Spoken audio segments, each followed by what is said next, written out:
അച്ഛാ പിച്ചക്കാര് വരുന്നു. അച്ഛനെ കൊണ്ട് വന്നാലേ മാഷ് ക്ലാസ്സിൽ കയറ്റോളെന്ന് പറഞ്ഞോണ്ടാണ് ഈ അച്ഛനെ കൊണ്ട് വന്നേക്കണേ. ക്ലാസ്സിൽ കയറിക്കോ.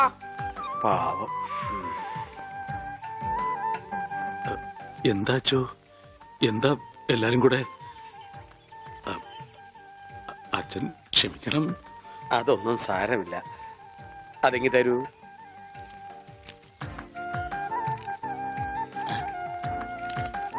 അച്ഛോ. ഓ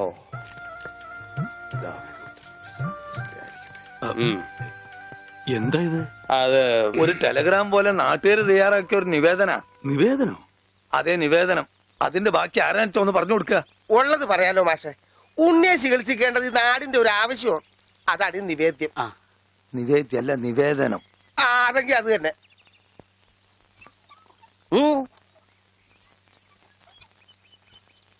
ഞാനിപ്പോ എന്ത് വേണമെന്നാ നിങ്ങൾ പറയുന്നേ? മാഷ് ഒന്നും അറിയണ്ട. കാര്യങ്ങളൊക്കെ ഏറ്റോളാന്ന് വൈദ്യരച്ഛൻ സമ്മതിച്ചിട്ടുണ്ട്. ഇതുപോലെ എത്ര കേസുകൾ ശരിയാക്കിയ ആളാ അച്ഛൻ. പിന്നെ എല്ലാവരും ചേർന്ന് ഇത് എന്നോട് പറഞ്ഞപ്പോ അത് ശരിയാണെന്ന് എനിക്കും തോന്നി. മാഷ് പേടിക്കണ്ട, ഇത് ആയുർവേദമാണ്. സ്നേഹപാനം, നസ്യം, ക്ഷീരധാര എന്നൊക്കെ പറയുന്ന ഇതിന്റെ ചികിത്സാവിധികൾ എനിക്കറിയാം. ഉണ്ണിയെ മിടുക്കനാക്കി തരാം മാഷെ. എല്ലാം അച്ഛൻ നോക്കിക്കോളും മാഷേ. പിന്നെ ഞങ്ങളൊക്കെ ഇല്ലേ? എന്നാലും അതൊക്കെ വലിയ ബുദ്ധിമുട്ടല്ലേ? എന്ത് ബുദ്ധിമുട്ട്? ഇടിക്കാനും പൊടിക്കാനും കുറച്ച് ആൾക്കാർ വേണ്ടി വരും. ഇടിക്കാനും ഇടിച്ചു പൊടിക്കാനും ഞാൻ ഒരാൾ മതി. അവരെത്ര പേരുണ്ടാവും? നിന്റെ ഇടിയല്ല ഭാസ്കര, ആയുർവേദ മരുന്നുകൾ ഇടിക്കാനും പൊടിക്കാനും അരയ്ക്കാനും ഉണ്ടാവും. അപ്പോഴും അരയ്ക്കാൻ പാല് മാറ്റിപ്പിടി വിളിച്ചു പറ. അരയ്ക്കാൻ ആള് വേണ്ടേന്ന്. അതിന് പേടിക്കണ്ട, ആള് നമ്മുടെ കയ്യിലുണ്ട്. പഞ്ചവർണത്തിന്റെ നല്ല അരയാ. അച്ഛൻ അറിയൂ. അത് ഞാൻ എങ്ങനെ അറിയാനാ? പരമനായരുടെ കടയിൽ അരയ്ക്കുന്നത് അവളാ. അല്ലേ വെളിച്ചപ്പാടെ? ആ കറി ഞാൻ കൂട്ടിയിട്ടില്ല. അപ്പോ മാഷൊന്നും പറഞ്ഞില്ല.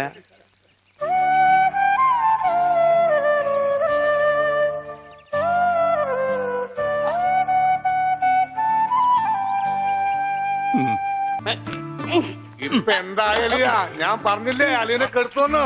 ഇപ്പൊ കണ്ടോ? മണിയോട് പിടിച്ചേക്കുന്ന പോലെ പിടിച്ചേക്കണം. ഇത് ലസ്യോണ് കേട്ടാ. എന്ത് മത്സ്യം? മത്സ്യോന്റെ നസ്യോണെന്ന്. ഇതിങ്ങനെ മൂക്കിലെ കുമുതിക്കേറ്റും കേട്ടോ കൊണ്ടുവരാനെ. ഇവനങ്ങനെ മൂക്കിലൂടെ ശിരസിലേക്ക് തുളഞ്ഞു കയറുമ്പോൾ മിസൈൽ പാഞ്ഞു പോകുന്നത് പോലെ അമേരിക്കയിലൂടെ ഉഗാണ്ടയിലൂടെ കോതമംഗലം വഴി താഴോട്ട് പോകും. അളിയ കറക്കിയത് ശരിക്കും മൂക്ക് പിടിച്ചു. മൂക്ക് നേരെ പിടി അളിയാ. മൂക്ക് നേരെ പിടി പത്രോസേട്ടാ.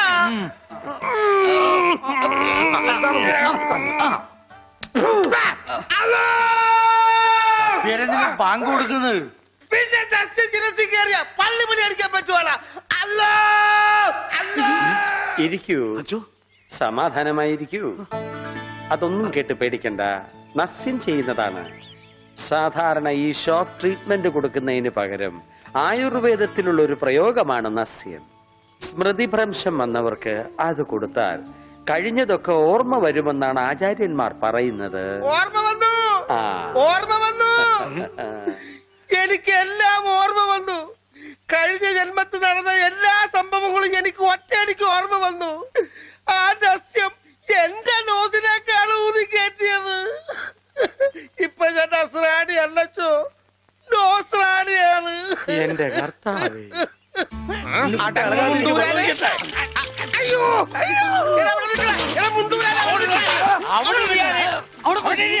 ഇരിക്കടാ അവിടെ, ഇരിക്കുക.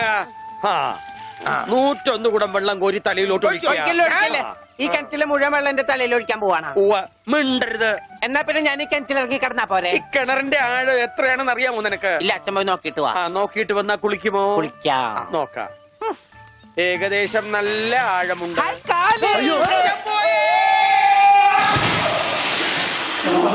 അച്ഛോ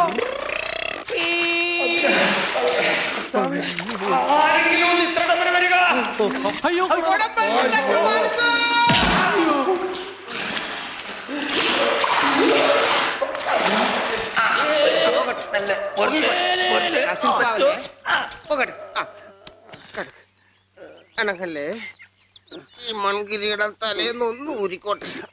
കുടത്തിന്റെ ബാക്കി അച്ഛൻ വിഴുങ്ങിയ.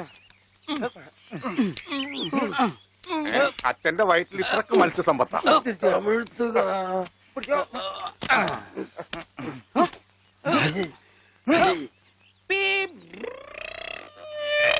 ഇവൻ അങ്ങടെ ഈ ബാണം വിട്ട പോലെ ഓടണത് ആരുടെയെങ്കിലും മുണ്ടരിക്കാനാവും. അവൻ പഞ്ചവർണ്ണത്തിന്റെ മുണ്ടു പറിക്കാൻ പോകും.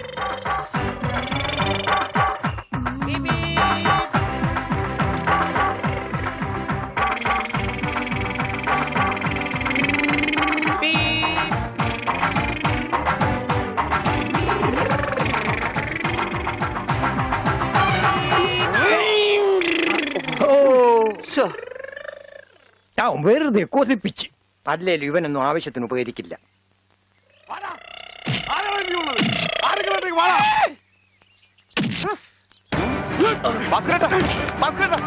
എന്തായി കാണിക്കുന്നത്?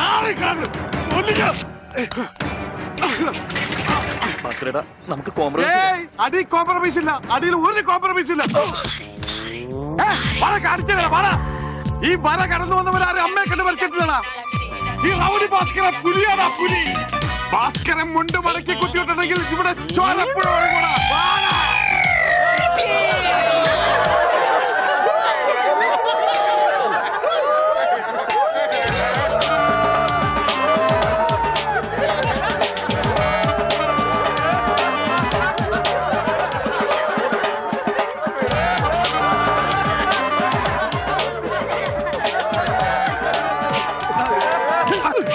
എന്നാ നമുക്ക് കോംപ്രമൈസ് ചെയ്യാം. അടിയിൽ കോംപ്രമൈസ് ഇല്ല ചേട്ടാ. എന്റെ അടിയിൽ കോംപ്രമൈസ് ഇല്ലെന്നാ പറഞ്ഞത്.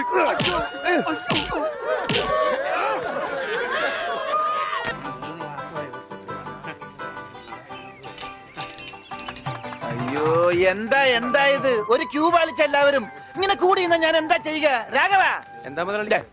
നിന്നോട് പലതവണ ഞാൻ പറഞ്ഞിട്ടുണ്ട് മുതലാളി എന്ന് വിളിക്കരുതെന്ന്. നീ എന്നെ സാറേ എന്ന് വിളിച്ചാ മതി. നീ പോയി സാറിന് ചായ മേടിച്ചുണ്ടാ ചെല്ല്.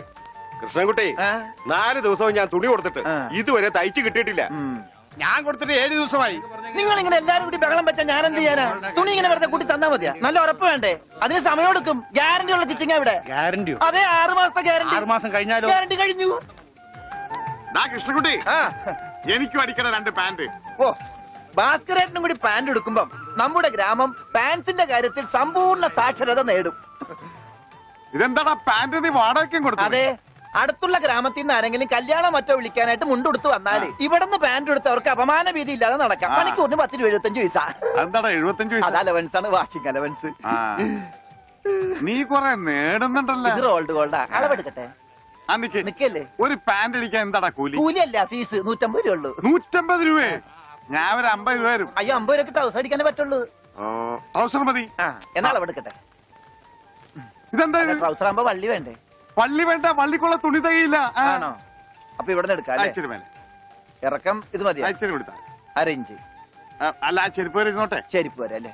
അല്ല, ചെരിപ്പ് വരാകുമ്പോ അത് പാന്റ് ആവൂലേ? പാന്റ് വേണ്ട, ട്രൗസർ. ചെരുപ്പ് വരെ നീളമുള്ള ട്രൗസർ എന്നാലും ഈ ഇറക്കം കൂടാൻ നേരത്ത് 2 മതി. പാന്റ് എന്താടാ? ഒന്നുമില്ല. അതെ, ഇന്നീ അപ്പൊ എന്നാ ഞങ്ങൾക്ക് ട്രൗസർ മതി. അയ്യടാ, ട്രൗസർ എടുക്കാൻ പറ്റിയ ഒരു പ്രായം. തനക്ക് തുണി ഇല്ലാതെ നടന്നാ മതി. പണ്ടാരും ചെയ്യും. ഞാൻ പച്ച തുണിയാ കൊടുത്തത്. ഞാൻ നീലയാ കൊടുത്തത്. ഞങ്ങളുടെ കാല് തിരിഞ്ഞു പോയി. തല തിരിഞ്ഞു പോയെന്ന് കേട്ടിട്ടുണ്ട്. കാല് തിരിഞ്ഞു പോയെന്ന് ആദ്യമായിട്ട് കേൾക്കുക. പല ഡോക്ടറെ കൊണ്ട് കാണിക്കണോ? ഡോക്ടറെ കാണേണ്ട നീ ഞങ്ങളുടെ കാല് മര്യാദക്ക് മാറ്റി വെച്ചതാ. എവിടെ മാറിപ്പോയെന്നാണ് ഈ പറയണത്? തന്റെ പാന്റിന്റെ കളർ എന്താ? നീല. ഇങ്ങനെ നീങ്ങിന്നേ. ഇത് നീലയായില്ലേ? തനിപ്പുറത്ത് വന്നേ. പുറത്ത് വാടോ. വെളിച്ചപ്പാടിന്റെ പാന്റിന്റെ കളർ എന്താ? പച്ച. പച്ചയല്ലേ 2 കാലും? എന്താ പറയണം? നടക്കുമ്പോ അങ്ങനെ അഡ്ജസ്റ്റ് ചെയ്താ പോരെ? ശരിയാ. പോ ചെല്ല്. മിസ്റ്റർ പ്രഭാകർ, നിന്റെ ആന ഒരു ദിവസത്തേക്ക് വേണ്ടി വരും എനിക്ക്. എന്റെ പുതിയ കടയുടെ ഉദ്ഘാടനത്തിനാ. ഈ ആന ഉദ്ഘാടനം ഒന്നും ചെയ്യില്ലേ? വല്ല മന്ത്രിമാരെ കൊണ്ട് ചെയ്യിച്ചാ പോലെ. അയ്യോ, എനിക്ക് ആ കട കൊണ്ട് ജീവിക്കാനാ, അടച്ചുപൂട്ടാനല്ല. അയ്യേ, നീയൊക്കെ പാന്റ് അല്ല എന്ത് തന്നെ കൊടുത്താലും ഈ നാട് ഡെവലപ്പ് ആവില്ല. ഉണ്ണിയില്ലേ ഇവിടെ? ഇനി അടുത്ത മാസം 1-ാം തീയതി വരെ ഇതുകൊണ്ട് തൃപ്തിപ്പെടണം, അനുഗ്രഹിക്കണം. പക്ഷേ ആനയാണ്. ഇതൂടെ. എന്താടോ ഇത് ആനയ്ക്കുള്ളതാ? അല്ല, ഇതൊരു ഉപകാരമാണ്. ഉപകാരമല്ലടോ, ഉപകാരം. രണ്ടും ഒന്ന് തന്നെ മാഷേ. സമ്മാനം ഉണ്ണിക്കൊള്ളതാ. അതെ മാഷേ, ഈ നാടിന്റെ മുഖച്ഛായ മാറ്റിയത് ഉണ്ണിയാ. നാട്ടിലൊരു വലിയ തയ്യക്കട ഉണ്ടായതും ഉണ്ണി കാരണമാണ്. അതുകൊണ്ട് ഈ സമ്മാനം ഉണ്ണിക്കൊള്ളതാ. ഉണ്ണിയേ, അവിടെ നിൽക്കേ. അവനിപ്പോ ഇതിന്റെ ആവശ്യമൊന്നുമില്ല. ഇതുകൊണ്ട് തീർന്നില്ല മാഷേ. യഥാർത്ഥ ബിസിനസ് ഞാൻ പറയാൻ പോണുള്ളൂ. എന്താ നിന്റെ യഥാർത്ഥ ബിസിനസ്? അല്ല, അടുത്ത ഗ്രാമത്തിൽ ആർക്കും പാന്റ് ഇല്ല. വെറും കൺട്രി ഗ്രാമം. ഉണ്ണിയെ ഒരു തിങ്കളാഴ്ച അങ്ങോട്ട് ഇറക്കി വിട്ട ബുധനാഴ്ച എനിക്ക് കട തുടങ്ങാം. 50-50. അതാ കടയുടെ പേര്. ഏയ്, നമ്മൾ തമ്മിലുള്ള ലാഭക്കരാറാണ് 50-50. ഉണ്ണിയെ ഒന്ന് ഇറക്കി വിടുമോ മാഷെ? അങ്ങോട്ട് തോന്നിക്ക്. ഉണ്ണിയ ഉണ്ണേ ഉണ്ണേ, എന്താ മാഷെ ചന്തിക്ക് ചൂട്? ഇപ്പൊ ഇതിരിക്കട്ടെ, ബാക്കി 50 അടുത്ത ബുധനാഴ്ച. ഉണ്ണിയെ കാണാനെന്നും പറഞ്ഞു ഒരുത്തോടി പഠിക്കാതെ കയറിപ്പോയത് അടിച്ചു പോടാ വെളിയില്. അവന്റെ കൊണ്ടുപോടോ എങ്ങാണെങ്കിലും.